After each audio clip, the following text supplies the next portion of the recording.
Dom Casmurro é um romance narrado por um homem que decide reconstruir o próprio passado. Já velho e solitário, Bento Santiago resolve escrever para atar as duas pontas da vida, tentando ligar a juventude ao presente e dar sentido ao que ficou mal resolvido. Ele não quer apenas contar uma história. Ele quer provar algo, talvez para os outros, talvez para si mesmo.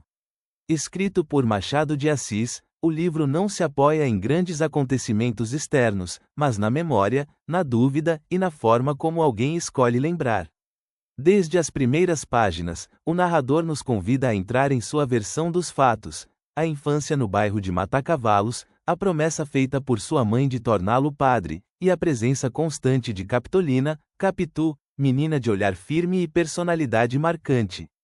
O que começa como recordação de juventude aos poucos se transforma em algo mais denso. Amor, amizade, ciúme, ambição e suspeita vão surgindo não como explosões repentinas, mas como movimentos quase silenciosos. A grande força do livro está justamente nisso, na maneira como somos conduzidos pela voz de Bento, sem saber exatamente onde termina a verdade e onde começa a interpretação. Mais do que responder perguntas, Dom Casmurro nos coloca dentro delas. E é dessa reconstrução lenta, feita de lembranças e inquietações, que a história se desenrola. A casa parecia antiga, mas era nova. As paredes tinham sido erguidas com cuidado, como se cada tijolo precisasse repetir um tijolo anterior, como se o presente só merecesse existir se fosse capaz de imitar o passado. Bento Santiago caminhava devagar por dentro dela, sem pressa, como quem mede um terreno que já conhece e, ainda assim, desconfia. O assoalho rangia pouco, discreto, e o som de seus passos se perdia nos corredores compridos. Havia móveis de madeira escura, cadeiras alinhadas como se esperassem visitas que nunca vinham, retratos em molduras pesadas, e uma quietude que parecia ter sido colocada ali de propósito. Ele parou diante de uma janela. Do lado de fora, a rua seguia seu movimento de sempre, com carros, gente, vozes. Do lado de dentro, tudo parecia suspenso. Bento apoiou a mão no peitoril e ficou olhando, sem escolher um ponto fixo. Em cima de uma mesa, perto do corredor, havia um caderno grosso e uma pena. A luz caía sobre o papel como se o chamasse. Um criado velho passou ao fundo, silencioso, e Bento apenas inclinou a cabeça, sem dizer palavra. O homem entendeu o gesto e sumiu. A casa, outra vez, ficou só com ele. Bento sentou-se. Não parecia um homem que se senta para escrever por prazer. Havia nos ombros dele um peso que se espalhava até as mãos. Ele abriu o caderno, respirou curto, e o silêncio deu lugar à voz dele, como se o papel fosse o único lugar onde pudesse falar sem ser interrompido. Chamam-me Dom Casmurro, escreveu, e deixou a pena parada por um instante, como se a palavra tivesse gosto amargo. O apelido não era antigo, mas o pegara como coisa definitiva. Aconteceu num trem, numa tarde qualquer, quando um rapaz falante recitara versos em voz alta, cheio de entusiasmo, e Bento, cansado, pedira que o deixasse quieto. A recusa, seca e educada, virara provocação. O poeta, rindo, batizara-o ali mesmo, Dom Casmurro, o homem fechado, o homem que dorme com os olhos abertos. Os outros no vagão repetiram, acharam graça, e Bento, em vez de brigar, guardou. Talvez porque já se reconhecesse naquele nome, talvez porque não tivesse energia para discutir com o mundo. Agora, sentado na réplica da casa antiga, ele aceitava o título como quem aceita um retrato. E, aceitando, decidia explicar. Decidia contar. A primeira lembrança que veio não foi um grande acontecimento. Foi o cheiro do quintal. Um cheiro de terra úmida, de folha amassada, de sol preso em parede branca. O quintal da casa de Matacavalos tinha uma parte de sombra perto do muro e outra de claridade aberta, onde a roupa secava em varal e as galinhas ciscavam como se fossem donas do lugar. Bento se viu pequeno, correndo descalço, e ouviu a voz da mãe chamando pelo nome com aquela mistura de doçura e autoridade que não permitia desobediência. Dona Glória não era mulher de espalhafato.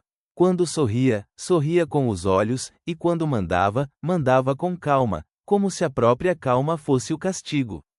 Vestia-se com simplicidade, mas havia nela um ar de gente respeitada. A casa tinha o ritmo dela: missas, visitas, rezas, compromissos com o padre, esmolas discretas. E, no centro de tudo, o filho. Bento lembrava de ser olhado como se fosse uma promessa. Não sabia ainda de que tipo, não entendia o peso, mas sentia. Havia uma proteção ao redor dele, uma atenção constante. Se tossia, corriam. Se caía, levantavam. Se calava, perguntavam o motivo. Naquela época, ele achava natural. Só mais tarde percebeu que não era só cuidado de mãe. Era cuidado de voto. A promessa tinha sido feita antes de ele entender o que era promessa. Dona Glória, quando Bento era ainda muito pequeno, tivera medo de perdê-lo. Um susto de doença, febre alta, noites de vigília. Ela fizera então um voto: se o menino se salvasse, seria padre. A fé, naquela casa, não era decoração, era uma coluna. E coluna não se dobra sem quebrar coisa importante. Bento cresceu ouvindo a palavra seminário, como se fosse um destino escrito num papel que ele não assinara. Ouviu primeiro como conversa entre adultos, depois como anúncio mais claro. José Dias, o agregado da casa, tinha prazer em repetir. Era homem de frases grandes, de gestos teatrais, de elogios que pareciam discursos. Nosso Bentinho há de ser um grande sacerdote, dizia ele, esticando a voz, como se já o visse em púlpito, com batina e aplausos invisíveis. Bento, criança, não sabia bem o que fazer com aquilo. Olhava para a mãe, buscando uma reação. Dona Glória sorria leve, não por vaidade, mas como quem confirma uma decisão tomada há muito tempo. E a confirmação era suficiente para calar qualquer dúvida. Só que a dúvida não nasce toda de uma vez. Ela começa como um incômodo pequeno, como uma pedrinha dentro do sapato. Bento começou a sentir essa pedrinha quando percebeu que seminário significava sair de casa. Sair do quintal, sair da rua, sair, sobretudo, de uma porta ao lado. Porque ao lado morava Capitolina. Capitu não era apenas a menina vizinha. Era um acontecimento cotidiano. Surgia no portão como quem aparece num palco sem ser convidada. Às vezes vinha com um pedaço de fruta na mão, às vezes com um livro emprestado do pai, às vezes só com a curiosidade de saber o que se passava dentro do mundo de Bento. Ela tinha os olhos grandes e vivos, e não era o tamanho que impressionava, era o modo como olhava. Capitu olhava como quem segura as coisas com o olhar. Quando Bento falava, ela acompanhava cada palavra, como se escolhesse quais guardar. Quando ela falava, falava com naturalidade, sem pedir desculpa, sem se encolher. Havia uma firmeza nela que, para Bento, era ao mesmo tempo conforto e desafio. A infância dos dois foi feita de brincadeiras simples: esconder coisas, inventar histórias, observar formigas, espiar as visitas da casa, rir de detalhes que os adultos não viam. Mas, mesmo nas brincadeiras, Capitu já tinha um jeito de conduzir. Ela propunha jogos, decidia regras, e Bento, por ser mais quieto, seguia. Não por medo, por confiança. Um dia, sentados perto do muro que separava os quintais, Bento ouviu José Dias repetir, mais uma vez, a promessa do seminário. O homem falava em tom de anúncio, como se quisesse que todos ouvissem, inclusive quem estava do lado de fora da casa. O senhorzinho irá em breve, Dona Glória. É destino, é promessa, é glória para a família. Capitu estava do lado de Bento, e ele sentiu a mão dela apertar a terra, como se o chão a irritasse. Ela esperou José Dias se afastar e então virou o rosto. Você vai mesmo? Perguntou, simples, sem rodeios. Bento abriu a boca e não respondeu de imediato. Ele olhou para a casa, como se a casa pudesse responder por ele. Mamãe quer, disse, por fim, baixo. Capitu inclinou a cabeça, estudando, e depois soltou o ar. E você? A pergunta era curta, mas Bento sentiu como se tivesse sido empurrado para um lugar onde ainda não sabia ficar. Ele mexeu nos dedos, desenhou linhas invisíveis na poeira. Eu, não sei. Capitu não riu, não fez drama. Encostou o ombro no muro e ficou olhando o céu por um instante, como se procurasse lá em cima uma resposta prática. Se você for, fica longe, disse, por fim, e eu fico aqui. Bento sentiu a garganta apertar. Não era choro, era uma espécie de medo. Eu volto. Capitu virou para ele com um olhar mais firme. Volta quando? Depois de padre? Padre não volta para casar. A palavra, casar, não era comum nos diálogos de duas crianças, mas, naquele momento, ela caiu ali como pedra. Bento corou, não por vergonha, mas por surpresa de se ver exposto. Capitu, percebendo, abriu um sorriso rápido, como quem entende que acertou o ponto. Você gosta de mim? Perguntou, sem maldade aparente, como se perguntasse se ele gostava de doce. Bento engoliu seco. Gosto. Capitu aproximou o rosto e baixou a voz. Então não vai. Era uma ordem dita como conselho. Bento ficou olhando para ela, e a vida, de repente, pareceu ter um caminho de duas direções.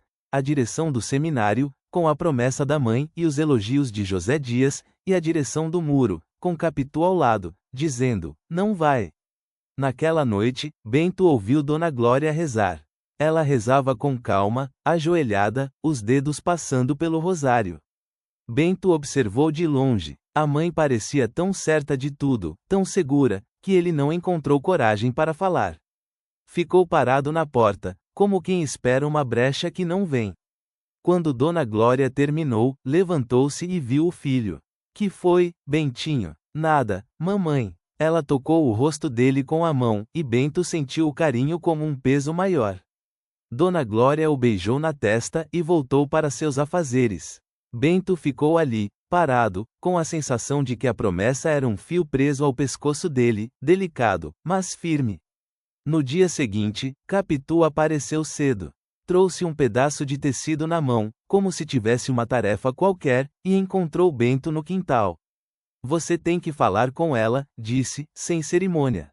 Como? Bento perguntou, e a palavra saiu fraca. Capitu olhou para a janela da casa, como se já tivesse pensado em tudo. Primeiro você tem que saber o que quer. Se você quer ficar, você tem que mostrar. Não adianta ficar com essa cara de quem pede desculpa por existir. Bento tentou sorrir, mas a boca não obedeceu. Eu não quero magoar mamãe.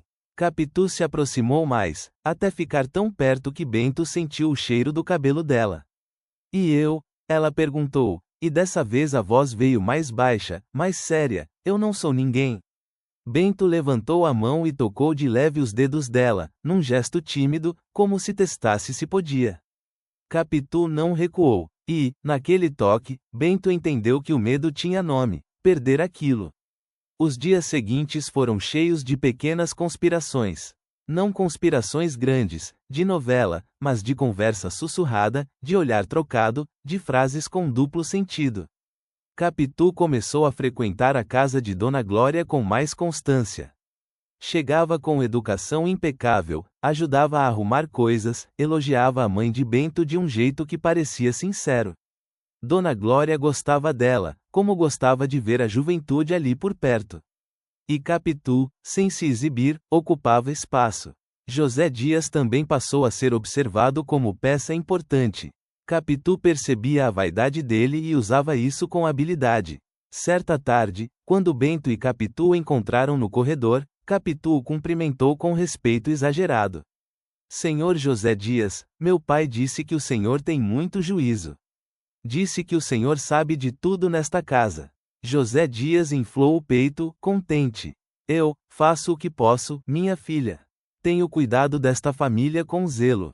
Capitu sorriu e inclinou a cabeça, como se pedisse um favor sem pedir. Eu queria tanto que Bentinho fosse feliz. O senhor, que conhece Dona Glória, deve saber o melhor caminho. José Dias ficou sério, fingindo ponderar, mas Bento percebeu o brilho da importância nos olhos dele. O homem gostava de ser necessário. Bento, ao lado, mantinha-se calado. A mão suava, mas Capitu conduziu a conversa como quem conduz um barco. Não acusou a promessa, não ofendeu a fé, apenas insinuou que a felicidade do menino também era parte do desejo de Dona Glória. José Dias ouviu, pensou, e saiu dali com o ar de quem fora encarregado de um assunto grande. Aos poucos, a pressão do seminário começou a se tornar tema mais frequente. As visitas comentavam. O padre da paróquia perguntava quando Bento iria. Dona Glória respondia com firmeza. Bento sorria, baixava os olhos. Capitu, quando ouvia, endurecia o rosto por um segundo e depois disfarçava. Num fim de tarde, quando o sol já caía e o quintal ficava com aquele brilho dourado que parece mentira, Bento e Capitu se esconderam atrás de uma árvore, no canto mais silencioso. Se eu falar com mamãe e ela não aceitar? Bento perguntou. Capitu pegou uma folha seca do chão e esmagou entre os dedos. Ela vai aceitar, disse. Como você sabe? Capitu olhou para ele como quem olha para um menino que ainda não aprendeu a usar a própria voz. Porque ela te ama. E porque ela não vai querer te ver triste. Você tem que mostrar isso. Você tem que fazer ela ver. Bento respirou fundo. A ideia de mostrar tristeza parecia desrespeito, mas ele sentiu que Capitu não falava de chantagem. Falava de verdade. E se ela chorar? Ele insistiu. Capitu aproximou a mão do rosto dele e ajeitou uma mecha de cabelo que caíra na testa. O gesto foi rápido, delicado, e Bento sentiu o corpo inteiro ficar atento. Se ela chorar, você segura a mão dela, disse. Você diz que ama. Você diz que não quer ser padre. E pronto. E pronto, era uma frase que Bento não conseguia usar. Para ele, nada era pronto. Tudo era cheio de pontas soltas. Mas Capitu falava como se pudesse amarrar. Naquele mesmo dia, Bento entrou na sala onde Dona Glória bordava. Havia silêncio, só o som da agulha passando pelo tecido. Ela ergueu os olhos e sorriu. Veio fazer companhia? Bento sentou-se perto. Ficou um tempo sem falar, olhando para as mãos da mãe, tão calmas, tão seguras. Ele sentiu a própria mão tremer no colo. Dona Glória percebeu. Bentinho, você está pálido. Está doente? Bento negou com a cabeça, mas a voz saiu fraca. Mamãe, eu queria falar uma coisa. Dona Glória pousou o bordado no colo, com cuidado, como se o mundo precisasse parar para ouvir. Diga. Bento abriu a boca e a frase quase não veio. Ele olhou para a imagem de um santo na parede, depois para a mãe. Eu não quero ir para o seminário. A palavra, não, pairou no ar como algo indevido. Dona Glória ficou imóvel por um instante. O rosto dela não mudou de imediato. Ela apenas respirou mais devagar.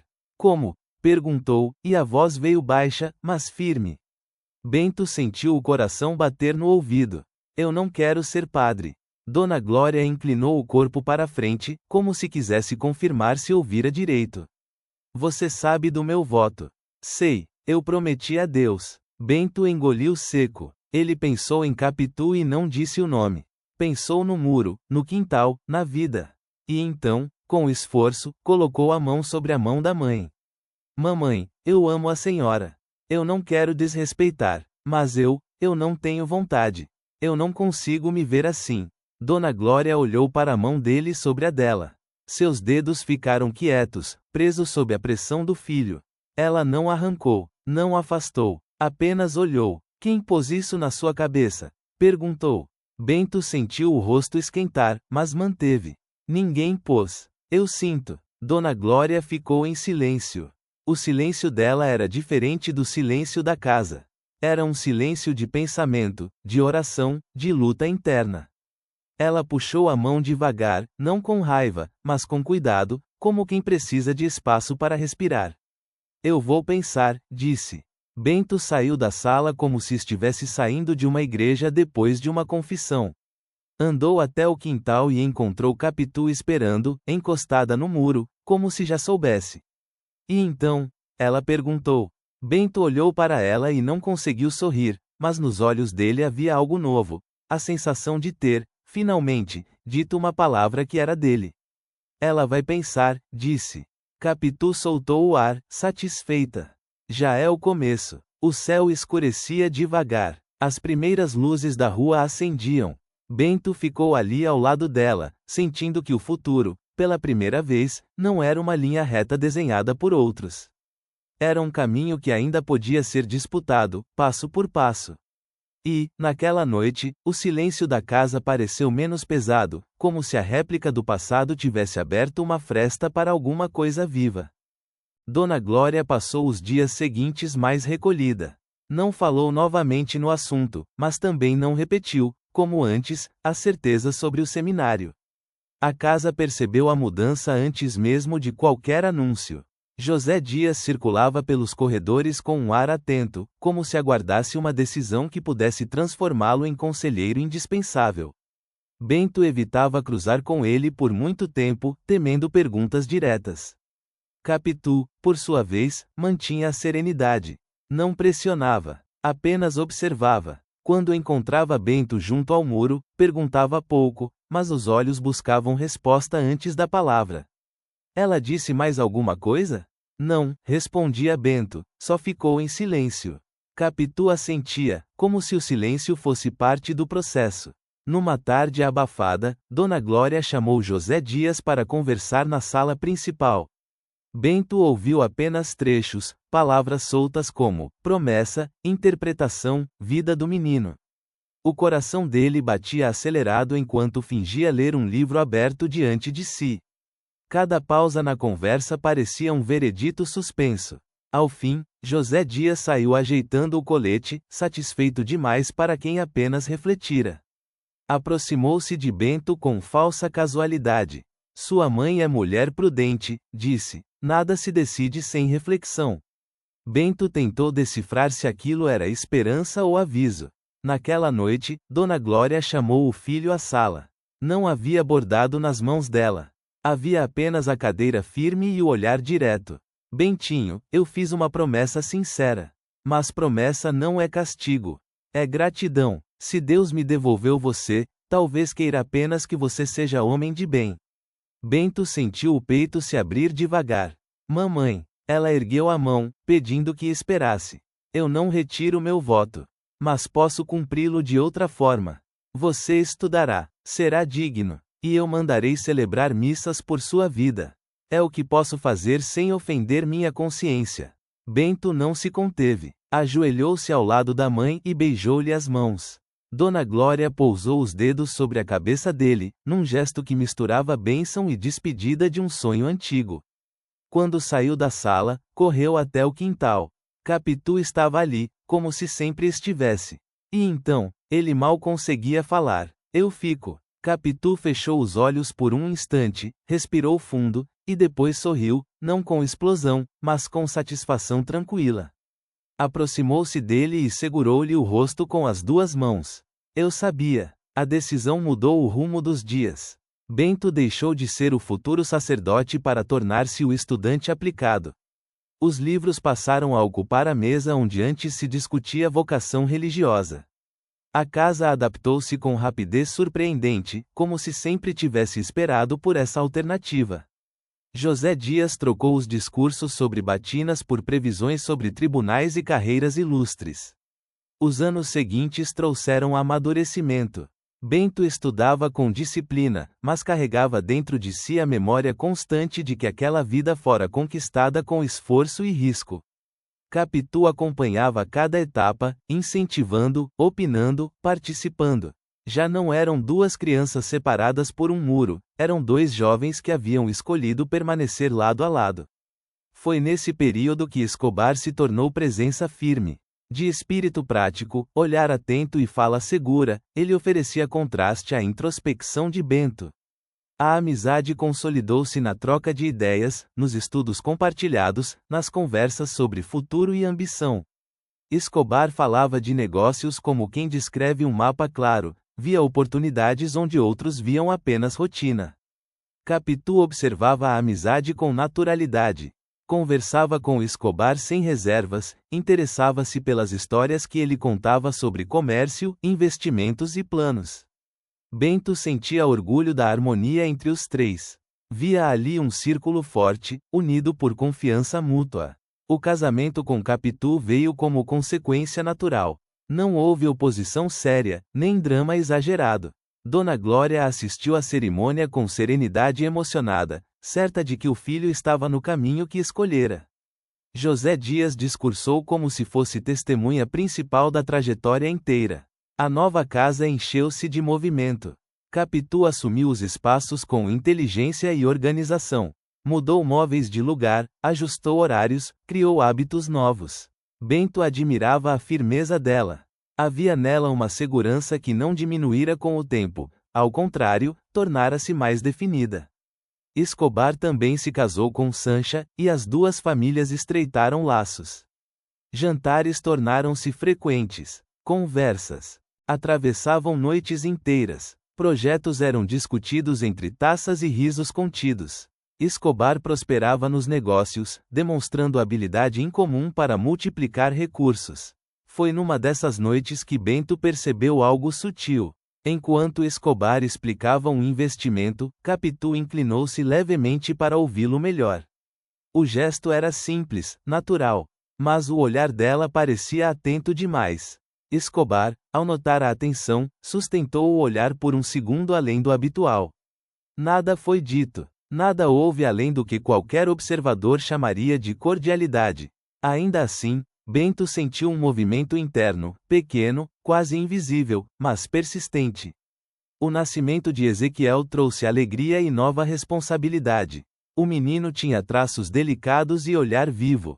Capitu dedicava-se a ele com dedicação total. Bento, ao segurar o filho, experimentou orgulho e temor misturados, como se a felicidade exigisse vigilância constante. Escobar demonstrava afeto sincero pelo afilhado. Tomava o menino nos braços com firmeza e sorria com facilidade. Bento observava os dois juntos e sentia uma sensação difícil de definir. Não era ciúme declarado, era algo anterior ao nome. Certo dia, na praia, o vento estava forte e o mar agitado. Escobar entrou na água com segurança habitual. Bento permaneceu na areia, observando. Capitu também observava, o vestido preso pelas mãos para não voar com o vento. Escobar nadava com vigor, avançando além da arrebentação. Um movimento brusco, um grito distante, e o corpo de Escobar desapareceu entre as ondas. O resgate foi tardio. O mar devolveu o amigo horas depois, sem voz, sem gesto, sem a firmeza que sempre o caracterizara. A notícia espalhou-se com peso esmagador. No velório, a casa encheu-se de murmúrios contidos. Sancha chorava de forma quase silenciosa, como se a dor fosse grande demais para se expressar em som. Capitu aproximou-se do corpo e ficou imóvel por alguns instantes. Bento observava. Os olhos de Capitu pareciam fixos demais no rosto do morto. Havia ali uma intensidade que Bento nunca tinha visto antes. Não era simples tristeza. Era algo profundo, concentrado, quase absorvente. Ela inclinou-se levemente, como se quisesse memorizar cada traço. Bento sentiu o chão deslocar-se sob os pés. Ele aproximou-se e chamou-a pelo nome em voz baixa. Capitu virou-se devagar. Os olhos estavam úmidos, mas firmes. É terrível, disse ela apenas. Bento assentiu, mas a imagem daquele olhar permaneceu gravada. Após o enterro, a casa pareceu maior e mais vazia. A ausência de Escobar ecoava nos corredores. Bento sentia falta do amigo, da segurança que ele transmitia. Ao mesmo tempo, algo novo se insinuava em seus pensamentos. Começou a observar Ezequiel com atenção redobrada. O formato dos olhos, o modo de inclinar a cabeça, certos traços que antes lhe pareciam indefinidos passaram a chamar sua atenção. Em alguns momentos, via no filho algo que o lembrava de Escobar. A ideia surgiu leve, quase brincadeira interna. Mas repetiu-se, e repetiu-se até ganhar peso. Certa noite, enquanto Ezequiel dormia, Bento aproximou-se da cama e ficou examinando o rosto do menino à luz fraca da lamparina. Passou a mão pelos cabelos dele, tentando encontrar semelhança consigo mesmo. Capitu entrou no quarto e o encontrou ali. O que faz? Perguntou suavemente. Nada, só olhando. Ela aproximou-se e pousou a mão sobre o ombro dele. Ele parece com você quando dorme. Bento não respondeu. A frase ficou suspensa no ar. Os dias seguintes tornaram-se um exercício silencioso de comparação. Bento lembrava do olhar fixo de Capitu no velório. Lembrava da firmeza dos gestos dela diante de Escobar. Cada memória voltava ampliada. Capitu mantinha a postura habitual, segura, prática, afetuosa. Não havia alteração evidente em seu comportamento. Isso, paradoxalmente, aumentava a inquietação de Bento. Se houvesse culpa visível, ele talvez encontrasse alívio. Mas a serenidade dela tornava tudo mais complexo. Certa tarde, Bento surpreendeu-se observando Capitu conversar com Sancha. As duas falavam baixo, como se compartilhassem dores semelhantes. Bento tentou ouvir algo que justificasse seus temores, mas nada captou além de palavras comuns. Ainda assim, o pensamento já estava instalado. E quanto mais tentava afastá-lo, mais ele retornava, como onda que insiste em tocar a areia mesmo depois de recuar. Bento começou a revisitar mentalmente cada cena do passado recente. Pequenos episódios que antes não tinham importância ganharam contornos exagerados. Um sorriso trocado à mesa, uma conversa interrompida quando ele se aproximava, uma carta entregue por Escobar que Capitu lera antes de passar-lhe as mãos. Tudo agora parecia carregar duplo sentido. Ele não acusava, não perguntava, apenas acumulava. A mente de Bento transformou-se num arquivo silencioso. Cada lembrança era retirada, examinada, recolocada com nova etiqueta. Onde antes havia confiança, começava a surgir interpretação. Capitu percebeu a mudança antes que qualquer palavra fosse dita. Bento tornara-se mais quieto, mais distante. Permanecia longos períodos à janela, observando a rua sem realmente vereador. À mesa, respondia com monossílabos. Quando Capitu tocava-lhe o braço, ele reagia com leve atraso, como se estivesse voltando de longe. Você anda diferente, disse ela certa noite, enquanto organizava papéis sobre a escrivaninha. Diferente como? Ausente. Bento evitou os olhos dela. É o luto. Capitu assentiu devagar, mas não parecia convencida. O tempo passou, e Ezequiel crescia rápido. O menino demonstrava curiosidade viva, inteligência precoce. Bento observava cada traço, cada expressão.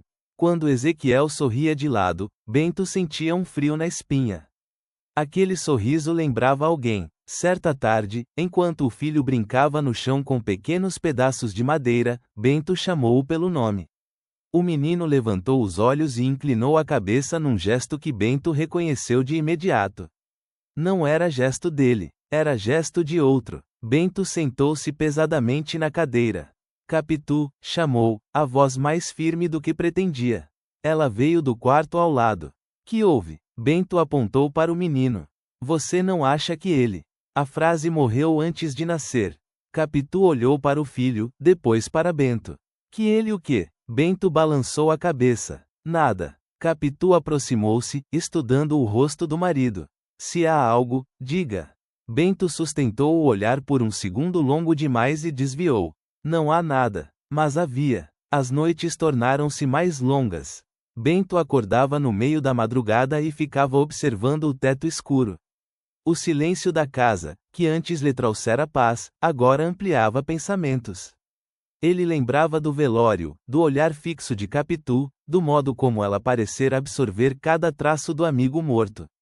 Tentou convencer-se de que era apenas imaginação alimentada pela dor da perda. Contudo, a dúvida não recuava. Ao contrário, organizava-se. Um dia, encontrou por acaso um retrato antigo de Escobar guardado entre livros. Ficou olhando para a imagem por tempo indeterminado. Aproximou o retrato do rosto do filho adormecido e comparou, linha por linha, ângulo por ângulo. Quanto mais olhava, mais via semelhança. Capitu entrou no quarto e viu-o com o retrato na mão. Por que está com isso? Bento demorou a responder. Lembrei dele. Capitu aproximou-se e segurou o retrato com cuidado. Também lembro, disse, simples. O modo como falou não era defensivo. Era calmo demais. E essa calma irritava Bento mais do que qualquer justificativa exaltada. Você o admirava muito, ele disse, tentando manter neutralidade. Todos nós a admirávamos. Bento sentiu a palavra, todos, como escudo. Dias depois, durante um jantar, Ezequiel contou uma história animada, gesticulando com entusiasmo. O modo como articulava as mãos fez Bento recordar uma conversa antiga à beira do cais. Escobar gesticulava da mesma maneira. O copo de Bento ficou suspenso no ar por segundos. Capitu percebeu e tocou-lhe o braço de leve. Está bem? Sim, mas não estava. As suspeitas passaram a infiltrar-se até nos momentos mais banais. Se Capitu demorava a responder a uma pergunta, Bento via a hesitação. Se sorria diante de alguma lembrança do passado, ele via saudade específica. Certa noite, incapaz de conter o peso interno, Bento falou. Você amava Escobar? A pergunta caiu seca no quarto. Capitu não respondeu de imediato. Aproximou-se da janela, olhou para fora, e depois voltou-se para ele. Ele era nosso amigo. Só isso. O que você quer ouvir? Bento levantou-se abruptamente. Quero ouvir a verdade. Capitu manteve a postura firme. A verdade é que você está deixando o luto transformar a amizade em culpa. Bento sentiu o sangue subir ao rosto. E o olhar no velório? Capitu franziu a testa. Que olhar? Aquele olhar, como se o mundo tivesse parado só para ele. Capitu respirou fundo. Eu estava olhando um homem morto. O pai do afilhado do meu filho.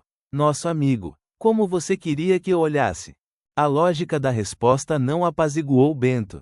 Ao contrário, pareceu ensaiada demais. Ele afastou-se, caminhando até a porta. Você está vendo coisas que não existem, disse Capitu, a voz agora mais baixa. Bento não respondeu. Saiu para o corredor e ficou ali, parado, sentindo a casa girar em torno de pensamentos que já não sabia controlar. A partir daquela noite, a convivência tornou-se cuidadosa. As palavras eram medidas, os gestos, contidos. Capitu mantinha firmeza silenciosa, recusando-se a admitir culpa inexistente. Bento mantinha a suspeita como ferida aberta, ainda que não apresentasse provas. Ezequiel, alheio ao conflito, continuava a crescer, exibindo cada vez mais traços que Bento julgava reconhecer. A dúvida deixara de ser pedrinha no sapato. Tornara-se caminho inteiro sob seus pés. E, mesmo sem acusação formal, sem confissão, sem testemunha, Bento começava a agir como homem traído. Não por certeza, mas por convicção construída dentro da própria mente. Nos dias que se seguiram, Bento passou a observar até o próprio reflexo no espelho, como se buscasse ali confirmação de alguma falha invisível.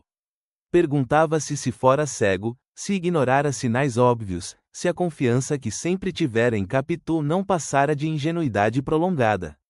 Capitu, por sua vez, seguia administrando a casa, educando o filho, cumprindo rotinas. A normalidade dela parecia afronta à inquietação dele. E assim, sem ruptura oficial, sem escândalo declarado, o casamento começou a rachar por dentro, silenciosamente, como madeira que estala antes de partir. A partir daquele ponto, Bento já não conseguia olhar para dentro da própria casa sem procurar indícios. O que antes era abrigo transformou-se em território de investigação silenciosa. Cada objeto parecia guardar memória. Cada canto parecia testemunha muda de algo que talvez nunca tivesse acontecido, mas que, para ele, começava a ganhar forma concreta. Capitu percebeu que o marido mudara de maneira irreversível. Não era apenas tristeza pelo amigo morto. Era um distanciamento novo, uma vigilância constante que se disfarçava em gestos comuns. Bento fazia perguntas indiretas, comentava fatos antigos com ênfase excessiva, buscava contradições onde antes havia apenas rotina. Ezequiel crescia saudável, curioso, cheio de energia. O menino gostava de contar histórias inventadas, imitava vozes, reproduzia trechos de conversas que ouvia sem que os adultos percebessem. Certa tarde, enquanto brincava com pedaços de madeira no chão da sala, levantou-se e falou com firmeza inesperada. Papai, quando eu crescer vou ser grande como o tio Escobar. A frase atravessou Bento como lâmina fina. Por que como ele? Perguntou, tentando manter naturalidade. Porque ele sabia nadar longe. Capitu interveio com suavidade. Seu pai também sabe muitas coisas. Mas Bento já não ouvia o restante.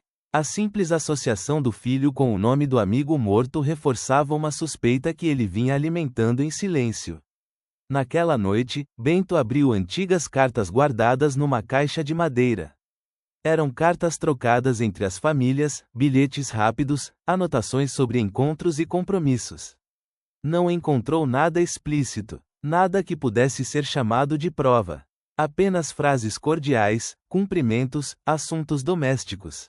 Ainda assim, ele relia cada linha buscando duplo sentido. Capitu entrou no quarto e viu-o cercado de papéis.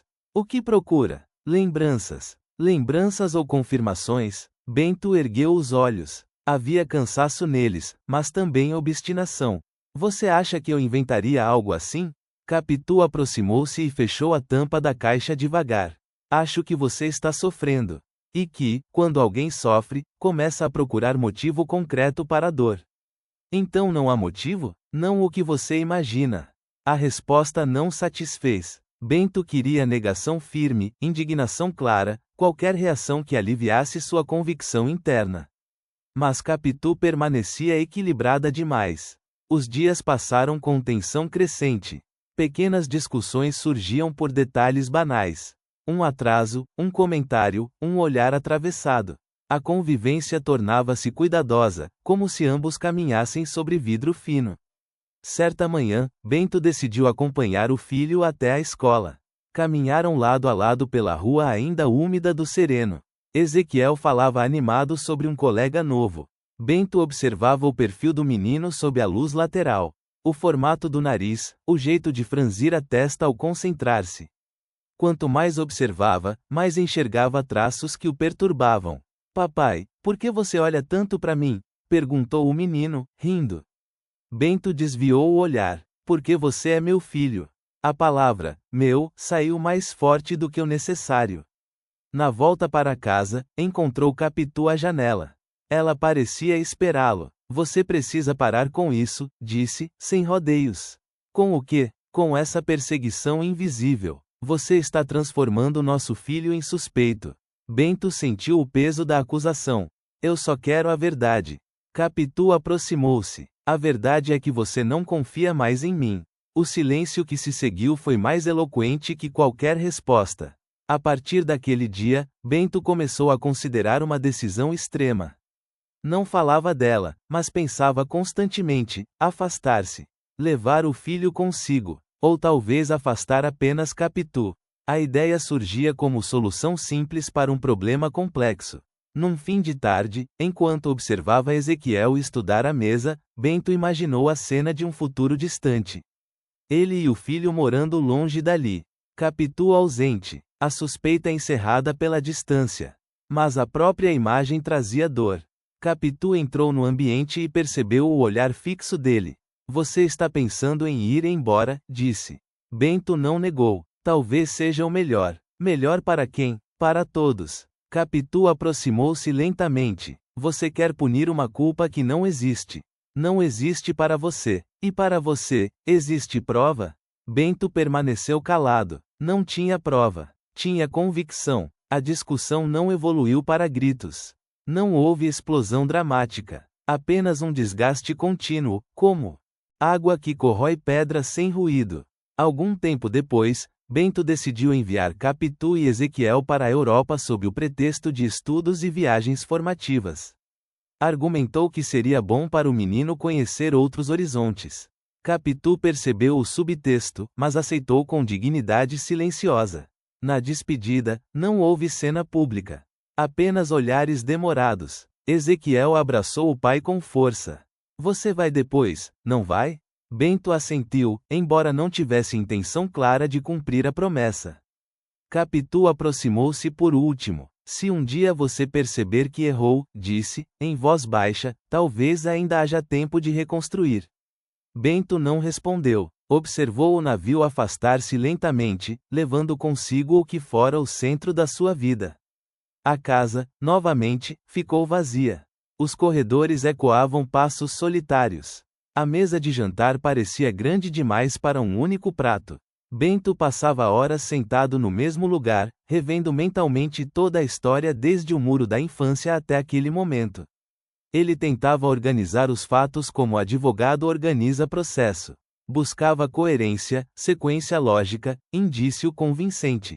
Mas, quanto mais organizava, mais percebia que sua certeza nascera menos de acontecimentos e mais de interpretações. Ainda assim, não cedia. Recebia cartas de Ezequiel relatando estudos, descrevendo cidades novas, contando detalhes curiosos da viagem. As cartas de Capitu eram formais, corretas, sem tom acusatório. Bento lia cada palavra procurando arrependimento oculto. Não encontrava. O tempo passou. Notícias chegaram de que Ezequiel demonstrava talento para ciências naturais, interesse por estudos sérios. Bento sentiu orgulho involuntário ao ler tais relatos. Mas, logo em seguida, perguntava-se a quem o menino realmente devia aquela inteligência. Certa noite, sozinho na casa reconstruída, Bento abriu o caderno antigo onde começara a escrever suas memórias. Releu as primeiras páginas. A infância, o muro, a promessa, o casamento. Perguntou-se em que momento exato a suspeita se instalara de forma irreversível. Talvez no velório. Talvez antes. Talvez sempre tivesse existido nele uma insegurança escondida sob aparência de tranquilidade. Ele levantou-se e caminhou até o espelho do corredor. Observou o próprio rosto envelhecido. Os olhos já não tinham o brilho inquieto da juventude. Havia neles algo endurecido. Dom Casmurro, murmurou para si mesmo. O apelido agora fazia sentido completo. Tornara-se homem fechado não apenas pelo silêncio, mas pela incapacidade de aceitar dúvida sem transformá-la em sentença. Recebeu, anos depois, a notícia da morte de Capitu em terras estrangeiras. A informação veio seca, objetiva. Nenhum pedido de retorno, nenhuma explicação tardia. Bento ficou sentado por longo tempo após ler a carta. Sentiu dor, mas não a dor explosiva de quem descobre traição comprovada. Era dor diferente, a dor de algo que talvez pudesse ter sido resolvido, mas não foi. Pensou em Ezequiel, agora homem feito. Pensou na possibilidade de vê-lo novamente. Mas hesitou. O filho, já distante, representava ao mesmo tempo amor e pergunta sem resposta. A noite avançava sobre a casa silenciosa. Bento voltou ao caderno e escreveu com mais firmeza. Se não podia provar, podia narrar. Se não tinha testemunhas, tinha memória. E memória, para ele, bastava. Mas, ao final de cada página, uma pergunta permanecia suspensa. E se eu tiver sido injusto? Ele fechou o caderno sem responder. O silêncio da casa parecia concordar com tudo e com nada ao mesmo tempo. Os anos seguintes correram sem grandes acontecimentos externos, mas dentro de Bento havia movimento constante. A ausência transformou-se em companhia diária. Ele acordava cedo, caminhava pela casa, abria janelas que quase nunca eram atravessadas por visita. O silêncio tornara-se hábito. Recebeu, algum tempo depois, a visita de Ezequiel já adulto. O rapaz trazia nos gestos a segurança de quem aprendera a viver longe do pai. Havia nele traços amadurecidos, postura firme, olhar atento. Bento estudou cada detalhe daquele rosto. Pai, disse o jovem, estendendo a mão. Bento hesitou um segundo antes de abraçá-lo. O contato físico trouxe uma onda inesperada de emoção. Não era apenas dúvida ou suspeita. Era laço antigo que resistira à distância. Conversaram longamente naquela tarde. Ezequiel falou de estudos, de experiências, de professores admirados. Falava com entusiasmo disciplinado, semelhante ao que Bento lembrava ter visto em Escobar. A comparação surgiu quase automática. Você sempre gostou de números? Perguntou Bento, com cuidado. Sim, desde pequeno. Desde pequeno, repetiu Bento, pensativo. Ezequiel percebeu a intenção por trás da pergunta. O senhor ainda pensa nisso? Bento não respondeu de imediato. Penso em muitas coisas. O filho sustentou o olhar do pai com serenidade incomum. Eu sou seu filho. A frase foi dita sem agressividade, mas com firmeza suficiente para interromper qualquer raciocínio oculto. Bento sentiu algo vacilar dentro de si. Quis perguntar mais. Quis exigir explicações impossíveis. Mas percebeu, naquele instante, que nenhuma resposta externa apagaria a dúvida que ele mesmo cultivara por anos. Após a visita, quando o filho partiu novamente, Bento ficou observando a porta fechada. Percebeu que a pergunta nunca fora apenas sobre semelhança física. Fora sobre confiança perdida. Ele retornou ao caderno e acrescentou páginas e mais páginas de lembranças. Descreveu o velório outra vez, buscando nuance diferente no olhar de Capitu. Tentou imaginar outra interpretação para aquela expressão intensa. Talvez fosse apenas choque. Talvez fosse tristeza profunda pela morte de amigo tão próximo. Quanto mais tentava reconstituir a cena, mais percebia que a memória também se modifica com o tempo. A imagem que guardava já não era a imagem original, era a versão repetida tantas vezes que se tornara definitiva. Numa noite particularmente silenciosa, Bento caminhou até o antigo muro da casa de infância, agora parte da réplica que construíra. Tocou a superfície fria e lembrou-se do menino que ouvira Capitu dizer: "Então não vai." Lembrou-se da confiança que sentira ao desafiar o destino por amor. Perguntou-se em que ponto aquele amor se convertera em suspeita. Talvez o ciúme sempre tivesse estado ali, disfarçado de zelo. Talvez a insegurança tivesse crescido junto com ele, alimentada pela própria admiração que sentia por Capitu. Ela sempre fora mais decidida, mais segura, mais rápida nas escolhas. Ele, ao contrário, sempre hesitara. Se a traição existira, ele jamais tivera prova. Se não existira, ele fora responsável por destruir o que jurara proteger. O peso dessa possibilidade tornou-se quase físico. Sentado à mesa vazia, Bento imaginou a vida que poderia ter tido caso tivesse escolhido confiar. Imaginou Ezequiel crescendo sob o mesmo teto, imaginou discussões resolvidas antes de se tornarem abismo, imaginou a velhice compartilhada. Mas a imaginação não reconstrói o que foi dissolvido pela própria mente. Certa madrugada, levantou-se abruptamente e abriu as janelas. O ar frio entrou no quarto. Ele respirou fundo, como se quisesse purificar algo interno. Eu precisava ter certeza, murmurou para o vazio. O vazio não respondeu. Com o passar do tempo, Bento percebeu que sua narrativa tornara-se também defesa. Ao escrever, organizava argumentos que justificavam suas decisões. Transformava impressões em convicções, convicções em fatos. No entanto, no fundo de cada argumento, havia uma lacuna que nenhuma palavra preenchia. A casa envelhecia junto com ele. O assoalho rangia mais. Os retratos acumulavam poeira. O caderno tornava-se grosso de páginas escritas com firmeza crescente. E, ainda assim, ao final de cada noite, quando apagava a luz e permanecia sozinho na escuridão, Bento sentia que a maior pergunta não estava sobre Capitu. Estava sobre si mesmo. Se ele fora traído, fora também incapaz de perdoar. Se não fora traído, fora incapaz de confiar. E em qualquer das duas possibilidades, a solidão tornara-se consequência inevitável. Assim, enquanto concluía suas memórias, Bento compreendia que a história que contava não era apenas sobre um possível adultério. Era sobre o modo como um homem constrói certezas a partir de dúvidas e vive prisioneiro delas. A noite avançava lenta. Bento fechou o caderno e apoiou a mão sobre a capa como quem encerra um processo antigo. A resposta definitiva talvez nunca viesse.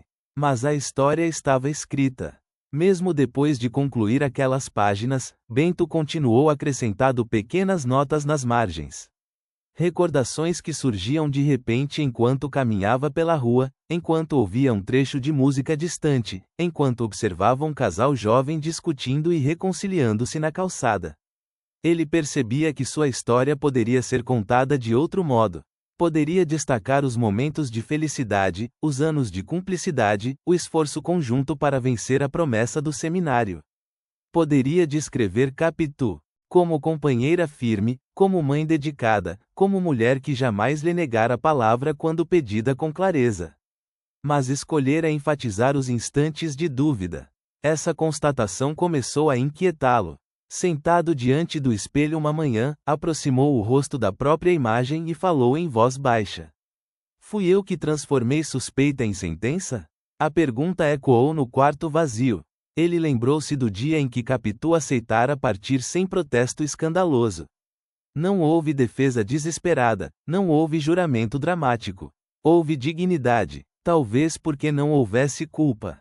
Talvez porque estivesse cansada de lutar contra uma acusação invisível. Bento sentiu pela primeira vez a possibilidade real de ter sido injusto. Mas a injustiça, quando reconhecida tarde demais, não desfaz consequências. A casa que ele reconstruíra como réplica do passado agora parecia monumento ao que perdera. Cada parede repetida, cada detalhe copiado da infância, revelava sua tentativa de congelar o tempo, tentativa inútil.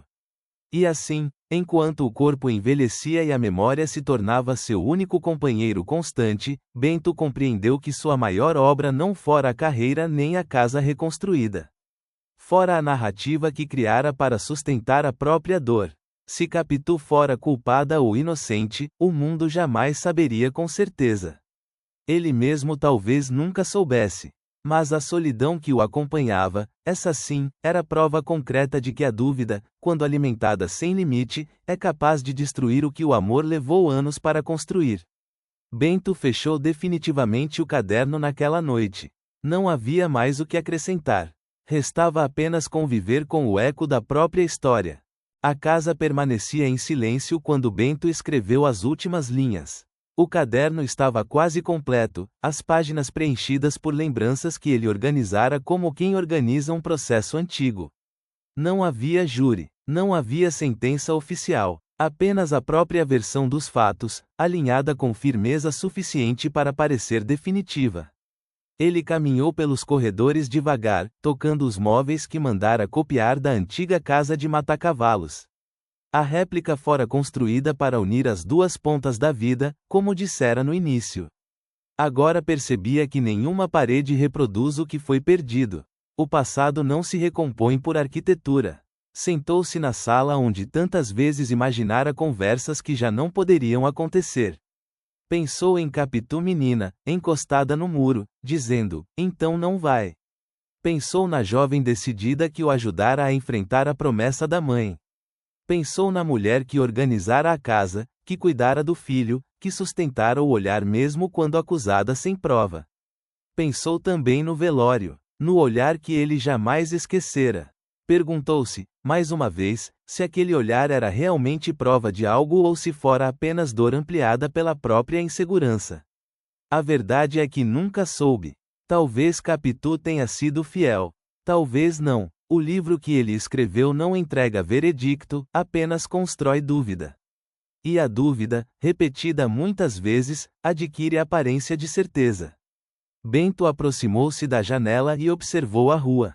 Pessoas passavam, casais discutiam, crianças corriam. A vida seguia indiferente à sua história.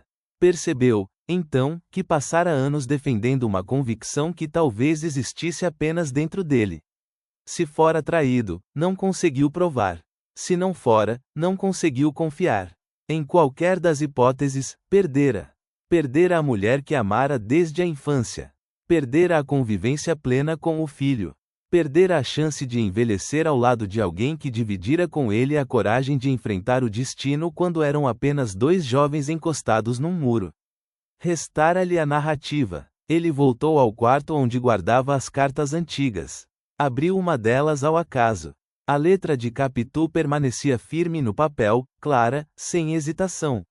Não havia ali palavras que sugerissem culpa, apenas relatos simples de rotina, comentários sobre o filho, observações sobre o clima e a cidade estrangeira. Bento passou os dedos sobre a tinta já envelhecida. Tentou ler nas entrelinhas algo que confirmasse suas suspeitas.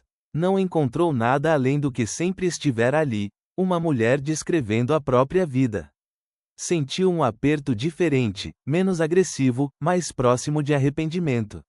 A memória, ele percebeu, não é espelho fiel. Ela escolhe ângulos, amplia certos gestos, apaga outros. O olhar de Capitu no velório talvez tivesse sido apenas tristeza profunda pela morte de um amigo. Talvez tivesse sido choque. Talvez tivesse sido apenas reflexo da própria intensidade dela, que sempre vivera tudo de maneira inteira.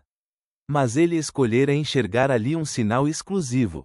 Recordou-se de Ezequiel já adulto, sustentando o olhar e dizendo: Eu sou seu filho. A frase ecoou novamente dentro dele. Talvez o filho tivesse passado a vida tentando provar algo que nunca deveria ter sido questionado. Bento sentou-se à mesa e fechou os olhos. Imaginou uma conversa que nunca aconteceu. Imaginou pedir perdão. Imaginou ouvir uma explicação que talvez fosse simples demais para a complexidade que ele criara. Mas o tempo não devolve oportunidades perdidas. A casa, construída como réplica do passado, agora lhe parecia monumento ao erro. Cada detalhe reproduzido revelava sua tentativa de congelar uma fase da vida que já estava dissolvida pela própria suspeita. Ao reler suas páginas, percebeu que organizara os fatos como advogado organiza defesa. Selecionara eventos, destacara cenas específicas, reforçara momentos de dúvida e deixara em segundo plano os anos de harmonia. A narrativa tornara-se instrumento para sustentar a conclusão que ele precisava justificar. No entanto, mesmo depois de tantas páginas escritas, a pergunta essencial permanecia intacta. Capitu traiu? Ele não tinha resposta definitiva. E talvez o ponto nunca tenha sido a traição em si. Talvez o ponto fosse o medo de perder aquilo que amava. O medo de não ser suficiente. O medo de que a mulher decidida que escolhera desde a infância pudesse, em algum momento, escolher outro caminho. O ciúme, quando nasce, raramente anuncia a própria chegada. Ele se instala em silêncio, disfarçado de zelo, de cuidado, de atenção excessiva. E, quando percebido, já tomou proporções difíceis de conter. Bento levantou-se mais uma vez e percorreu o corredor até o antigo muro reconstruído. Passou a mão pela superfície fria e lembrou-se da primeira grande decisão da vida, desafiar a promessa do seminário por amor. Naquele momento, fora corajoso. Anos depois, diante da dúvida, fora cauteloso demais. A coragem de confiar talvez tivesse sido mais difícil que a coragem de enfrentar o destino religioso. A noite avançava. Ele voltou à sala e sentou-se com o caderno fechado diante de si. Percebeu que escrever não lhe trouxera absolvição nem condenação clara. Trouxera apenas consciência. Consciência de que a história que contara ao leitor era também julgamento de si mesmo. Talvez Dom Casmurro não seja apenas o relato de um possível adultério. Seja o retrato de como um homem pode se tornar prisioneiro da própria interpretação. De como a dúvida, repetida e alimentada, ganha força suficiente para destruir vínculos reais. Se Capitu foi culpada, jamais saberemos com certeza. Se foi inocente, também jamais haverá prova capaz de convencer completamente quem escolheu desconfiar. O que permanece é a ambiguidade. E é nela que reside a força do romance. Bento apoiou a mão sobre o caderno uma última vez. Respirou fundo. A casa continuava silenciosa. O passado permanecia inalterável. A história estava escrita. Mas a resposta, essa, continuaria aberta. Pontos que podem cair em prova. Autor: Machado de Assis. Ano de publicação: 1899. Gênero: romance psicológico inserido no realismo brasileiro. Características importantes: narrador em primeira pessoa. Narrador não confiável. Toda a narrativa depende da versão de Bento. Estrutura baseada em memórias organizadas pelo próprio protagonista. Tema central: dúvida sobre a possível traição de Capitu. Ambiguidade: não há confirmação objetiva do adultério. Ciúme como força destrutiva. Subjetividade da memória. Construção psicológica das personagens. Ironia sutil característica de Machado de Assis. Crítica à sociedade do século XIX e às aparências sociais. Temas possíveis para redação ou discussão. O narrador de Dom Casmurro é confiável? Capitu traiu ou foi vítima da insegurança de Bento? Como o ciúme pode distorcer a realidade? A memória pode ser considerada prova? A dúvida é mais destrutiva que a certeza? Dom Casmurro não oferece solução final. Ele exige posicionamento do leitor. E, ao fazer isso, transforma quem lê em juiz da história, sabendo que qualquer julgamento será sempre baseado em uma única voz. Ao longo das páginas que escreveu, Bento tentou organizar o caos interior em sequência lógica. Mas a lógica nem sempre acompanha o coração humano. Ele percebeu que muitas de suas conclusões nasceram não de fatos concretos, mas da necessidade de dar sentido à própria dor. O leitor que percorre essa história acompanha apenas uma perspectiva. Não há defesa formal de Capitu. Não há testemunha que confirme ou negue a suspeita. Há apenas a narrativa de um homem que, ao recordar, mistura lembrança e interpretação. Isso transforma o romance em algo maior que um drama conjugal. Transforma-o em reflexão sobre como enxergamos o outro. Sobre como o ciúme pode deformar gestos simples. Sobre como o orgulho impede pedidos de desculpa. Bento envelheceu carregando a convicção que escolhera sustentar. Talvez tenha preferido a segurança da suspeita à vulnerabilidade da confiança. Confiar exige entrega. Suspeitar oferece proteção aparente, mas a proteção veio acompanhada de solidão. A casa reconstruída não lhe devolveu Capitu. O caderno preenchido não lhe trouxe paz definitiva. A dúvida permaneceu como companhia constante. E é justamente essa dúvida que atravessa o tempo e chega até quem lê a história. Cada leitor decide, com base nas palavras de Bento, qual versão aceitar. Alguns verão indícios suficientes para condenar Capitu. Outros perceberão que tudo pode ter sido fruto da insegurança do narrador. Essa abertura é parte essencial da obra. Machado de Assis construiu um romance que não entrega respostas prontas. Ele confia na inteligência do leitor.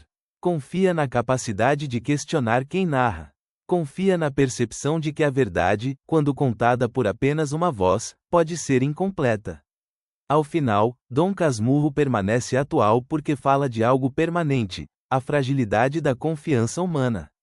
Bento encerrou suas memórias acreditando ter organizado o passado, mas, ao fazê-lo, deixou exposta a maior das incertezas. E talvez seja exatamente isso que mantém a história viva, a impossibilidade de afirmar com certeza absoluta o que realmente aconteceu.